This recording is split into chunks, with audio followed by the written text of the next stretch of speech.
Hello बच्चों, अब हम इस वीडियो में विविध उदाहरण को देखते हैं। विविध उदाहरण सारे वेरी इंपॉर्टेंट हैं, ठीक है। तो सबसे पहले हम एग्ज़ाम्पल नंबर 28 को देखते हैं। क्या है 28? देखिए, एग्ज़ाम्पल नंबर 28 है, आपके एनसीईआरटी बुक में दिया है। लिखा है दिखाइए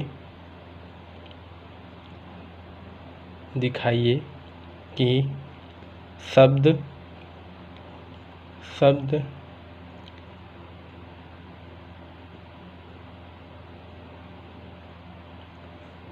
कैटरैक्ट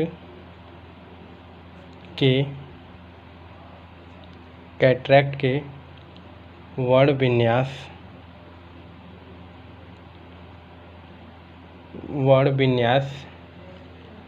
के अक्षरों का समुच्चय तथा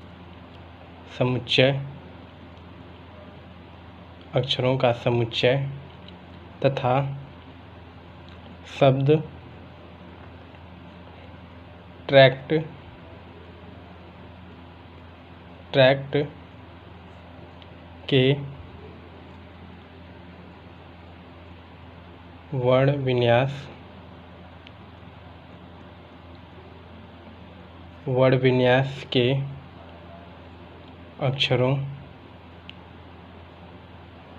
अक्षरों का समुच्चय समान है।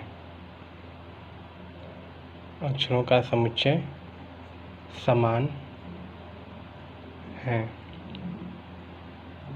देखिए, ये क्वेश्चन में क्या दिया है।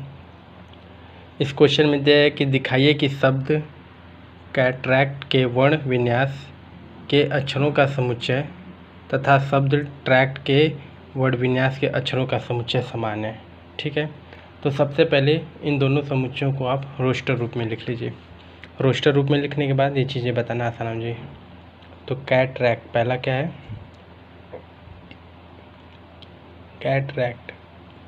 कैटरैक्ट को अगर हम रोस्टर में लिखना चाहेंगे तो कैसे लिख सकते हैं? रिपीटेशन नॉट अलाउड, तो करली ब्रैकेट में अवयव को कामा लगा के लिखते हैं। तो C, A, T, A आ चुका है, फिर R, फिर ACT तो आ ही चुका है।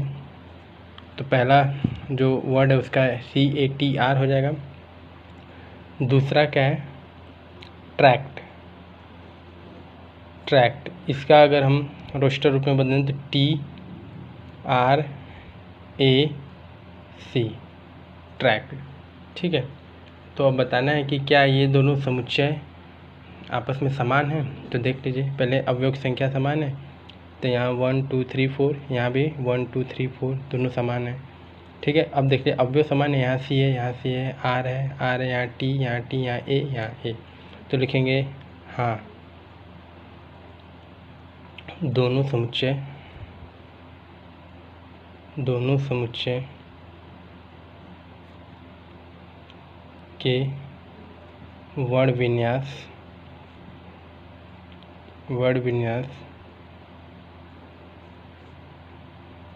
आपस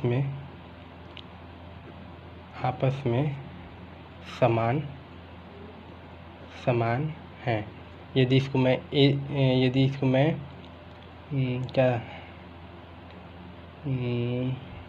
यदि इसको मैं कोई समुच्चय मान लेता हूँ, जैसे Q, इसको समुच्चय Q मान लेता हूँ, इसको समुच्चय मान लीजिए S मान लेते हैं, ठीक है। तो Q समुच्चय और S समुच्चय आपस में क्या है? समान है, ठीक है। अब क्वेश्चन नंबर 29 को देखते हैं। 29 क्वेश्चन क्या है? क्वेश्चन नंबर 29 लिखा है समुच्चय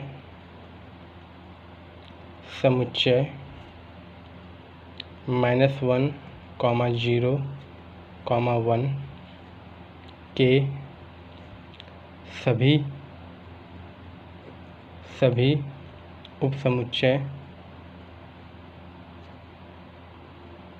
उपसमुच्चय की सूची बनाइए। समुच्चयों की सूची बनाइए। क्या है? समुच्चय इतना के सभी उपसमुच्चयों की सूची बनाइए। तो देखिए, वही सिंपल है। हमने समुच्चय निकालने का 2 रूल बताया था, ठीक है। एक फार्मूला मेथड, तो सबसे पहले फार्मूला मेथड से निकाल लेते हैं कितना होगा। फार्मूला मेथड से क्या होता है, उप समुच्चय निकालने का सूत्र क्या था, उप समुच्चय बराबर, यहाँ n की संख्या कितनी है, 3 है, ठीक है। तो 2 के पावर n मतलब 2 के पावर 3, तो कितना हो जाएगा, 2 × 2 × 2 = 8। इसमें 8 उप समुच्चय आएंगे अगर अवयव 3 है, ठीक है। तो अब इसको उप समुच्चय निकाल लेते हैं कैसे। देखिए सबसे पहला हम उप समुच्चय क्या बनाएंगे, रिक्त, क्योंकि रिक्त सभी का क्या होता है, उप समुच्चय होता है। रिक्त समुच्चय सभी का उप समुच्चय होता है। तो पहला हमने रिक्त बना दिया, फिर हम अवयव, सारे अवयव को सिंगल सिंगल ले लेते हैं, -1, 0, 1, ठीक है। उसके बाद डबल डबल ले लेते हैं, -1, 0, 0, 1, ठीक है, 1, -1, डबल डबल हो गया। अब एक लास्ट ले लेते हैं तीनों को मिला के, -1, 0, 1, तो क्या हो गया, 1, 2, 3, 4, 5, 6, 7, 8 उप समुच्चय आ गए। देख लीजिए दोनों तरीक़ों से हमारा उप समुच्चयों की संख्या क्या है, बराबर है। अब क्वेश्चन नंबर 30, ये मोस्ट इम्पॉर्टेंट क्वेश्चन है, इम्पॉर्टेंट क्वेश्चन। क्या करना है, सिद्ध करना है। सिद्ध करने वाला तो थोड़ा सा कठिन होता है, ज़्यादा नहीं। सिद्ध कीजिए कि A यूनियन B बराबर है A intersection B। A union B बराबर है A इंटरसेक्शन B का तात्पर्य है कि A बराबर B है। मतलब आपको सिद्ध करना है, सिद्ध कीजिए कि A यूनियन B बराबर A इंटरसेक्शन B का तात्पर्य है A बराबर B, ये आपको सिद्ध करना है, ठीक है। तो देखिए सॉल्यूशन इसका, सबसे पहला हम कर देते हैं, जो पार्ट हमें दिया है उसको लिख लेते हैं। तो क्या ज्ञात है, पहले हम ज्ञात है लिख लेते हैं। क्या ज्ञात है, A यूनियन B बराबर है किसके, A इंटरसेक्शन B के, ये बात हमें ज्ञात है, ठीक। उसके बाद सिद्ध क्या करना है, सिद्ध करना है, क्या सिद्ध करना है, सिद्ध करना है कि A बराबर क्या है, B है, A बराबर B। तो देखिए एक चीज़ है कि अगर किसी भी दो समुच्चय को आपस में बराबर सिद्ध करना है तो उसके लिए नोट में एक नियम है, उसको मैं अभी नोट करा देता हूँ। इसको क्या कर दीजिए कि A उप समुच्चय सिद्ध कर दीजिए किसका, B का, और B उप समुच्चय कर दीजिए किसका, A का। तो इससे क्या हो जाएगा, इन दोनों से क्या हो जाएगा, A बराबर B हो जाएगा। मतलब A और B को आपस का उप समुच्चय सिद्ध कर दीजिए तो दोनों समुच्चय आपस में क्या हो जाएंगे, बराबर हो जाएंगे। इस क्वेश्चन को सॉल्व करने से पहले एक छोटा सा नोट में नियम है, उसको याद करेंगे तो आपको थोड़ा सा ईजी हो जाएगा, ठीक है। क्योंकि ये सिद्ध करने वाले क्वेश्चन में आप एग्जाम्पल नहीं ले सकते, सिद्ध करने वाले क्वेश्चन में आपको सिद्ध करना पड़ेगा, इसमें कोई एग्जाम्पल लेके आप इसको नहीं कर सकते, ठीक है। तो देखिए कहीं मान लीजिए लिखा है दो समुच्चयों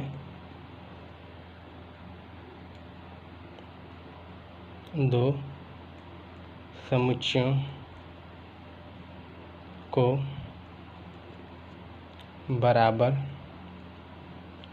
बराबर सिद्ध करने का तरीका।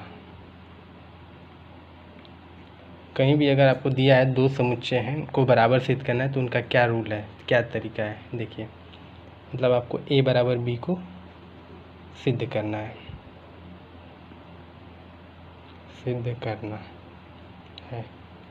तो क्या इसका रूल है, देखिए अब यहाँ पे सिद्ध करना है तो यहाँ पे आप एग्जाम्पल बिल्कुल नहीं ले सकते, एग्जाम्पल से आप कोई भी सिद्ध वाले क्वेश्चन नहीं करेंगे, आपको इसमें अवयव मानना पड़ेगा।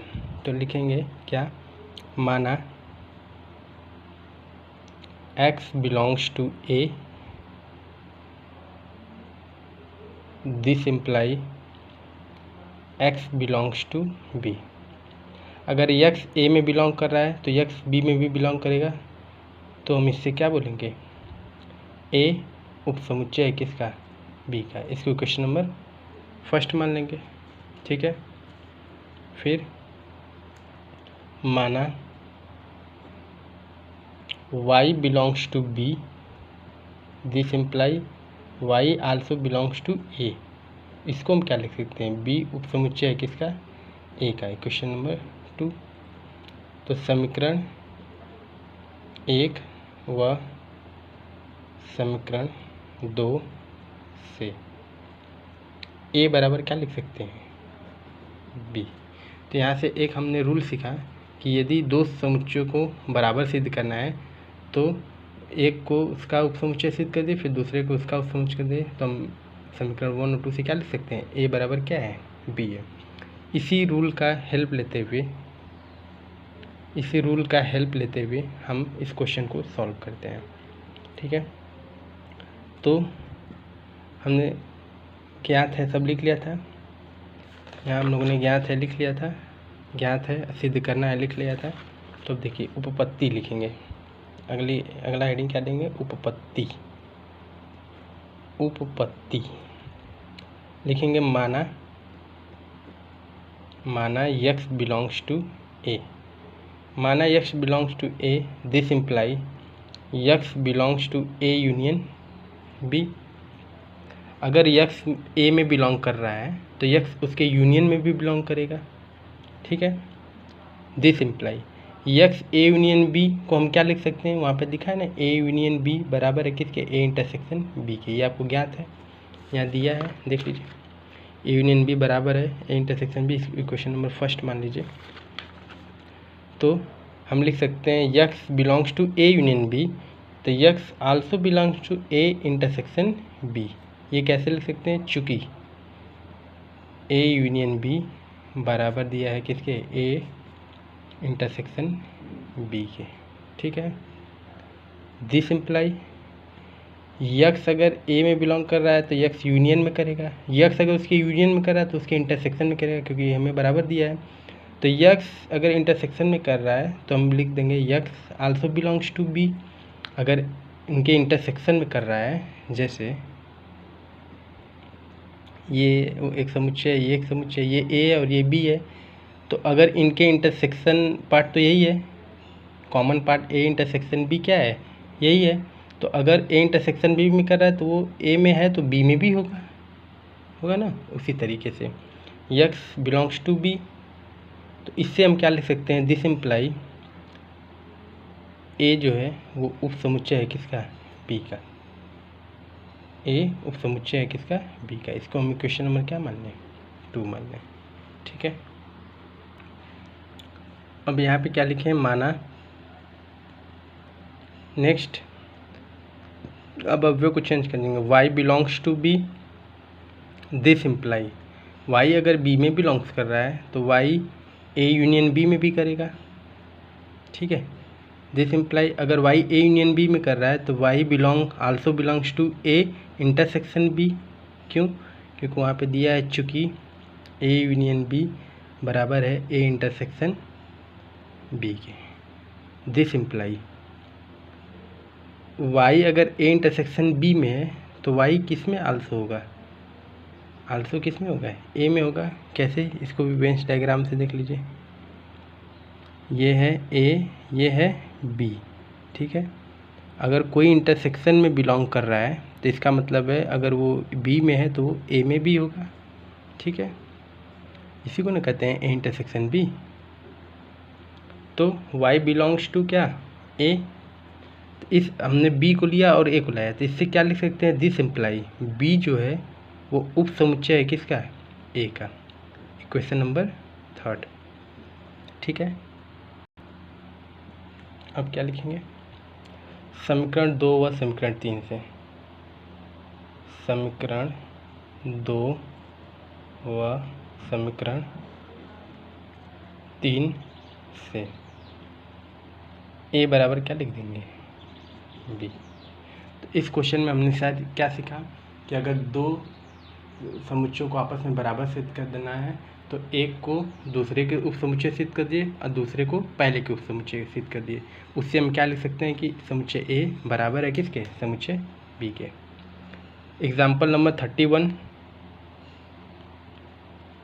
एग्जाम्पल नंबर 31 ये भी इम्पोर्टेंट है। ये क्या है, समुच्चयों ए और बी, समुच्चय ए और बी के लिए, समुच्चय ए और बी के लिए सिद्ध कीजिए, सिद्ध कीजिए कि पी को हम पावर सेट कहते हैं, हिंदी में इसको बोलते हैं घात समुच्चय। पी ए इंटरसेक्शन बी के बराबर है, जिसको हम लिख सकते हैं P A intersection P B. ठीक है, सॉल्यूशन। तो इसमें हम कुछ मान लेते हैं अवयव। ठीक है, तो इसमें कुछ अवयव को हमें मानना पड़ेगा। ठीक है, तो कुछ अवयव मान लेते हैं। ए समुच्चय को मान लेते हैं 1,2 और बी समुच्चय को मान लेते हैं 1,2,3। ठीक है, अब हम ये LHS साइड है, ये क्या है RHS साइड। अब हम RHS को ले लेते हैं, RHS को ले लेते हैं। ठीक है, LHS और RHS साइड दोनों को ले लेते हैं। तो सबसे पहले ठीक है, हम क्या करते हैं, RHS लेने से पहले एक बात को समझ लेते हैं। यहाँ पे नोट में एक बात को समझ लीजिए, उसके बाद एक क्वेश्चन बनाएंगे तो ईजी होगा। PA क्या होता है, PA को पावर सेट बोलते हैं, पावर सेट, इसको हिंदी में बोलते हैं घात समुच्चय। घात समुच्चय, ये घात समुच्चय क्या होता है, ये क्या होता है, घात समुच्चय, घात समुच्चय सभी उप समुच्चय, सभी उप समुच्चय का समुच्चय होता है। मतलब घात समुच्चय अगर निकालना है तो आप उस जो भी समुच्चय दिया पहले उसका उप समुच्चय निकालिए, फिर उप समुच्चय को एक कर्ली ब्रैकेट के अंदर रख दिए समुच्चय के अंदर, तो उसको हम घात समुच्चय बोलेंगे। ठीक, तो देखते हैं इसमें अवयव ए जो दिया है, समुच्चय ए जो दिया है 1, क्या दिया है 2, तो इसका उप समुच्चय हम निकाल सकते हैं। उप समुच्चय का तरीका हमें पता है, उप समुच्चय, ठीक है, किसका, ए का। तो कैसे निकलेगा ए का उप समुच्चय, तो सबसे पहले हम रिक्त समुच्चय बनाएंगे। ठीक, फिर सिंगल अवयव 1, 2, 1, 2, ये क्या हो गया, उप समुच्चय हो गया। अब हमको इस उप समुच्चय ए का पावर समुच्चय, घात समुच्चय बनाना है, PA निकालना है। तो जितने भी उप समुच्चय हैं इन सबको कर्ली ब्रैकेट के अंदर रख दीजिए। पहला रिक्त, फिर 1, फिर 2, फिर 1, 2। ठीक है, ये कौन सा साइड है, ये RHS है, RHS। ठीक है, अब समुच्चय B दिया है, समुच्चय B क्या दिया है 1, 2, 3। समुच्चय B दिया 1, 2, 3, तो इसका उप समुच्चय निकालना है। उप समुच्चय B कैसे निकलेगा, तो उप समुच्चय B, तो सबसे पहले रिक्त बनाइए, रिक्त हो गया। ठीक है, रिक्त के बाद सिंगल अवयव लीजिए 1, 2, 3। ठीक है, 1, 2,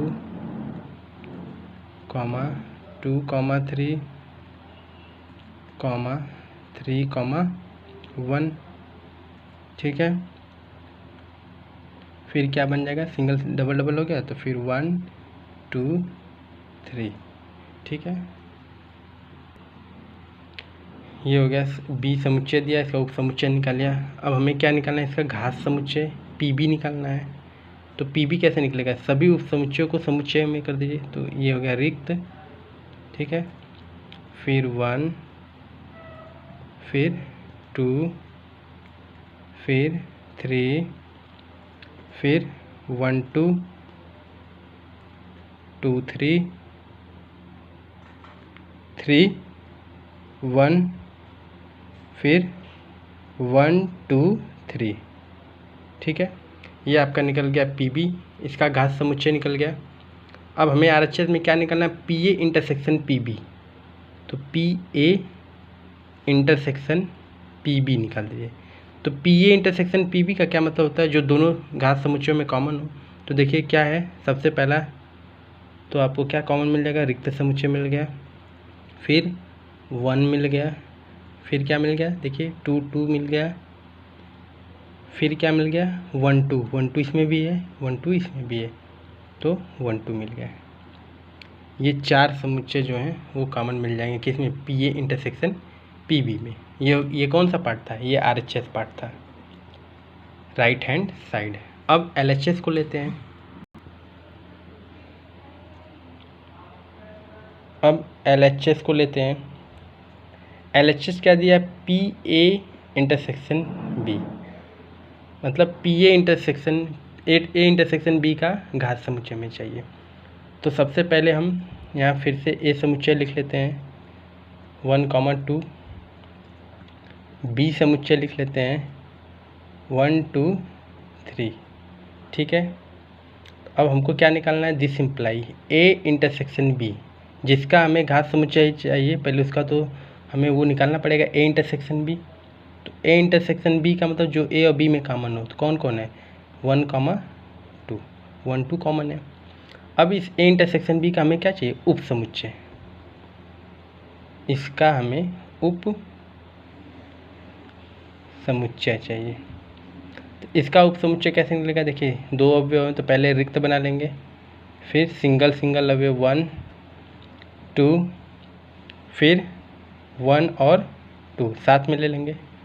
अब हमको ए इंटरसेक्शन बी का घात समुच्चय चाहिए, पी ए इंटरसेक्शन बी। तो घात समुच्चय कैसे मिलता है, जो समुच्चय है उसको कर्ली ब्रैकेट के अंदर एक समुच्चय के अंदर लिख लीजिए, ठीक है। फिर 1 और 2, ठीक। अब देखिए ये पी ए इंटरसेक्शन बी, ये कौन सा साइड था, ये एल एच एस साइड था। तो एल एच एस हमारा ये आया है और आर एच एस क्या आया था, आर एच एस भी यही आया है, ये आर एच एस था। तो एल एच एस और आर एच एस की वैल्यू समान है। देखिए यहाँ रिक्त है 1 2 1 2, यहाँ क्या है, रिक्त है 1 2 1 2। तो हम यहाँ से क्या लिख सकते हैं, L H S equal to R H S, मतलब पी ए इंटरसेक्शन बी जो बराबर होगा P A intersection P B के। ये दो समुच्चय आपस में क्या होंगे, बराबर होंगे। क्वेश्चन नंबर 32 देखिए, ये वेरी इंपॉर्टेंट क्वेश्चन है। इसको हम लोग 2 मेथड से सॉल्व करने की कोशिश करते हैं, एक फार्मूला एक वेंस डायग्राम से। एक बाजार अनुसंधान समूह ने 1000 उपभोक्ताओं का सर्वेक्षण किया और सूचित किया कि 720 उपभोक्ताओं ने उत्पाद ए तथा 450 उपभोक्ताओं ने उत्पाद बी पसंद किया। दोनों उत्पाद को पसंद करने वाले उपभोक्ताओं की न्यूनतम संख्या ज्ञात कीजिए, न्यूनतम संख्या ज्ञात कीजिए, ठीक है। मतलब दोनों उत्पाद को पसंद करने वाले, दोनों उत्पाद मतलब ए इंटरसेक्शन बी की बात कर रहा है, ठीक है। तब देखिए इसको हम सॉल्यूशन करते हैं मेथड नंबर 1 से। उसके पहले एक बात ये जान लीजिए कि अगर कहीं क्वेश्चन में दोनों या और या तथा इसकी बात करें तो इसका मतलब होता है क्या, समझेंगे, इंटरसेक्शन, सर्वनिष्ठ, इंटरसेक्शन मतलब सर्वनिष्ठ करना, दोनों में से कॉमन निकालना। तब देखिए उत्पाद ए को पसंद करने वाले कितने हैं, उत्पाद ए को पसंद करने वाले कितने हैं, एन ए की वैल्यू दिया है आपको 720, एन बी का वैल्यू दिया है 450, हमसे एन ए इंटरसेक्शन बी की वैल्यू पूछ रहा है, ठीक है। और 1000 उपभोक्ताओं टोटल, मतलब एन ए यूनियन बी की वैल्यू आपको कितना दिया है, 1000 दिया है, ठीक है। तो सिंपल फार्मूला यूज़ करके हम इसको सॉल्व कर सकते हैं। तो एन ए यूनियन बी, इसकी वैल्यू क्या हो जाएगी, N A plus N B minus N A intersection B. N A union B कितना है, 1000 है। एन ए की value 720 plus 450 minus N A intersection B, इसकी वैल्यू पूछा है। तो एन ए इंटरसेक्शन बी को इधर लाइए तो ये प्लस का हो जाएगा, इक्वल टू 720 450 1170 माइनस 1000 माइनस में हो जाएगा। इसको माइनस कर देंगे, एन ए इंटरसेक्शन बी की वैल्यू कितनी आ जाएगी, 170, ठीक है। मतलब 170 उपभोक्ता हैं जिन्हें दोनों चीज़ पसंद है, ठीक है, दोनों चीज़ वो पसंद करते हैं। तो दोनों यही पूछा था, दोनों उत्पादों को पसंद करने वाले उपभोक्ताओं का न्यूनतम संख्या क्या, तो न्यूनतम संख्या कितनी है, 170 है, ठीक है। ये आपका रूल 1 था, ठीक है। इसको रूल 2 एक रूल से और सॉल्व कर सकते हैं, जो है आपका है, रूल का नाम क्या है, वेन आरेख। वेन आरेख रूल से भी इसको सॉल्व कर सकते हैं। तो वेन आरेख बनाने के लिए हमको सबसे पहले क्या, एक आयत बनाना होगा, इसके अंदर अवयव है, ठीक, ये अवयव ए है, ये अवयव बी है, ठीक है। सबसे पहले हम इंटरसेक्शन बनने की कोशिश करते हैं। तो इंटरसेक्शन कितना है इन दोनों का, 170, ठीक है। तो अब देखिए एन ए की वैल्यू 720 दिया है, तो 720 में से अगर 170 को आपने भर ही चुका है, तो क्योंकि ए तो ये पूरा होगा जिसमें से आपने 170 पार्ट को भर चुका है, तो 170 भर लिया है, तो फिर 720 में से कितना पार्ट बचा, तो 720 में से 170 माइनस करेंगे तो ये आ जाएगा 0 आ जाएगा। उसके बाद 5 और इधर माइनस कर देंगे तो इसको दे दिया कैरी, 6 में से 1 गया 550, इसकी वैल्यू कितनी आ गई, 550, ठीक है। इसी तरह उत्पाद बी भी निकाल लेंगे। उत्पाद बी, तो एन बी की वैल्यू कितना दिया है, 450, जिसमें से आपने 170 को फिल कर लिया है, तो 0, तो ये हो जाएगा आपका 8, ये इसको कैरी दे दिया, कैरी नहीं दिया, ये तो ऐसे ये कैरी दिया इसको, इसके बाद 3 बचा, 3 में से 1 गया 280, ठीक है। अब देखिए ये टोटल ए की वैल्यू 720 थी, इसकी 450 थी। आपसे पूछा था क्या, इंटरसेक्शन इसकी वैल्यू पूछा था, तो आप टोटल इसको ए और बी को जोड़ दीजिए। तो ए की वैल्यू कितनी थी, 720, और बी की वैल्यू कितनी थी, 450, और इसका पूरे का यू, इसकी वैल्यू कितनी थी, उपभोक्ता टोटल यूनियन की कितनी थी, 1000। तो 1000 को इससे माइनस कर देंगे तो आ जाएगा 1170 माइनस 1000, कितना आ जाएगा, 170। तो ऐसे भी सॉल्व हो गया और ऐसे भी सॉल्व हो गया। तो दोनों मेथड से इस क्वेश्चन को हम 32 को सॉल्व कर सकते हैं, ना फार्मूला मेथड से भी और वेन डायग्राम मेथड से भी। क्वेश्चन नंबर 33 को देखते हैं। 33 क्या है, 500 कार मालिकों से पूछताछ करने पर पाया गया कि 400 लोग एक प्रकार की कार के, 200 लोग बी प्रकार की कार के तथा 50 लोग ए और बी दोनों प्रकार की कारों के मालिक थे। क्या ये आंकड़े सही दिए हुए हैं, ये हमें चेक करना है। तो ये चेक करने के लिए आप क्या करिए, सिंपल है, फार्मूले पे रख दीजिए वैल्यू को। सबसे पहले जो दिया है इन्फॉर्मेशन को नोट करिए, N A union B total कितने थे, टोटल उसकी संख्या कितनी थी, टोटल 500, ठीक है। तो एन ए यूनियन बी की वैल्यू कितनी हो गई, 500 हो गई, ठीक है।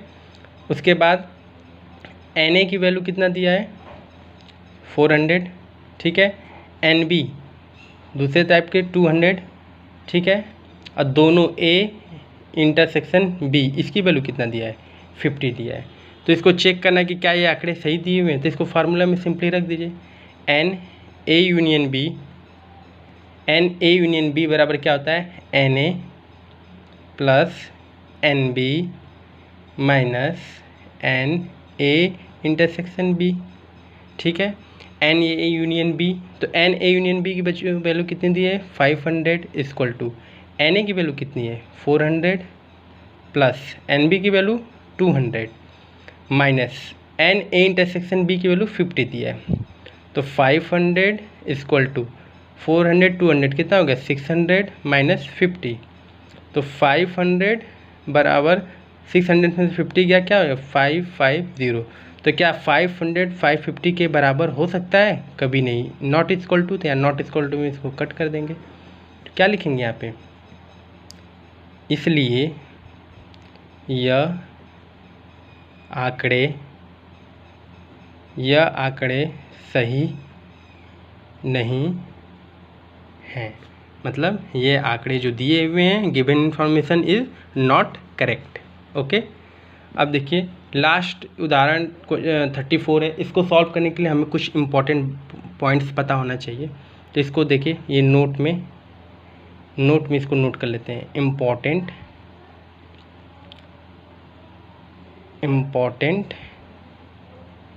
पॉइंट।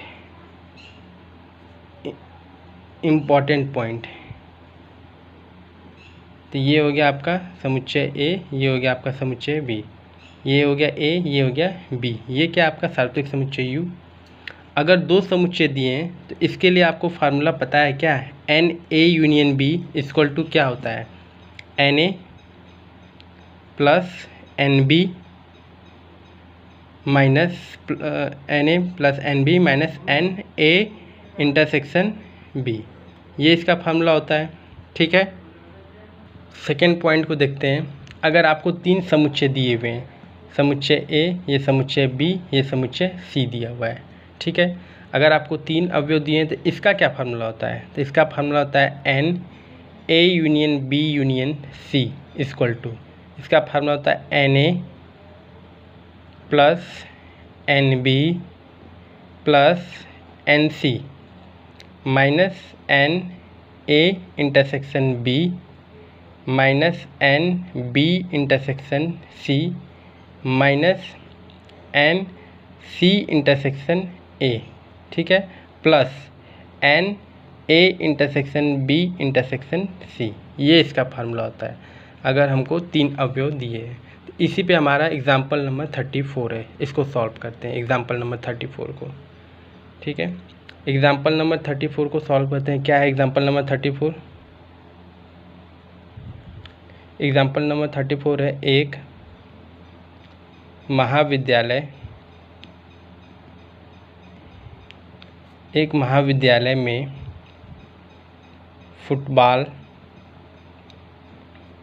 फुटबॉल के लिए 38, बास्केटबॉल के लिए 15 और क्रिकेट के लिए 20 पदक प्रदान किए गए। 20 पदक प्रदान किए गए।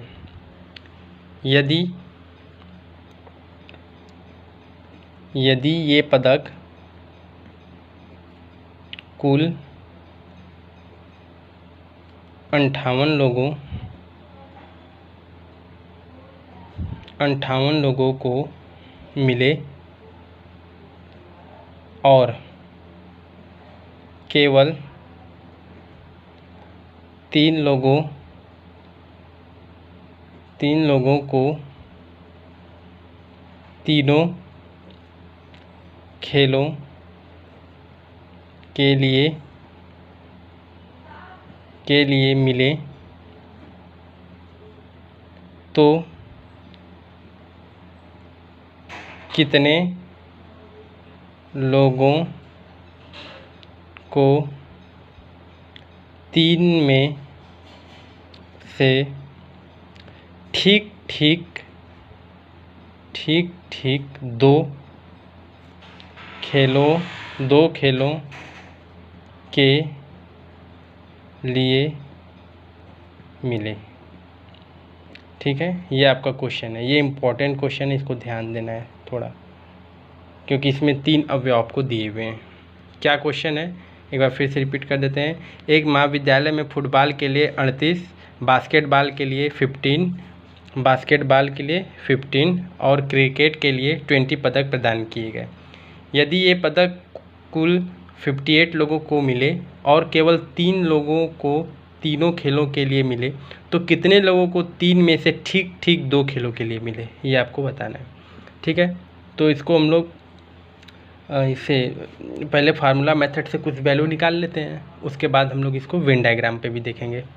तो देखिए, पहले जो वैल्यू आपको दी है उसको ले लीजिए। फुटबॉल की NF की कितनी दी हुई है, 38। ठीक, NB की कितनी दी हुई है, बास्केटबॉल की 15। NC की कितनी दी हुई है, 20। ठीक है, और टोटल कितना है, 58 पूरा, तो मतलब ये यूनियन की वैल्यू है। F union B union C की वैल्यू कितना है, 58 है। और ठीक ठीक तीनों में क्या लिखा है, मिले और केवल 3 लोगों को 3 खेलों के लिए मिले, तो इसका मतलब क्या है, NF intersection B intersection C, इसकी वैल्यू कितनी है, 3 है। ठीक है, तो फार्मूला को यूज़ करेंगे पहले। तो फार्मूला क्या होता है, 3 अवयव के लिए NF union B union C। इसका फार्मूला क्या होता है, NF plus NB plus NC। ठीक है, minus NF intersection B minus NB intersection C minus NC intersection F plus NF intersection B intersection C। ठीक है, तो यूनियन, तीनों का यूनियन कितना दिया हुआ है, 58 इक्वल टू NF की 38 प्लस 15 प्लस 20। ठीक है, माइनस NF इंटरसेक्शन B की वैल्यू नहीं पता है, NB इंटरसेक्शन C की भी नहीं पता है, माइनस NC इंटरसेक्शन F की भी नहीं पता है। ठीक है, प्लस इसका कितना दिया है, तीनों के लिए 3 दिया है। ठीक है, तो अब देखिए सारी वैल्यू को नोट करते हैं। 58 इक्वल टू कितना है, 38 plus 15 plus 20 minus NF intersection B minus NB intersection C minus NC intersection F। ठीक है, प्लस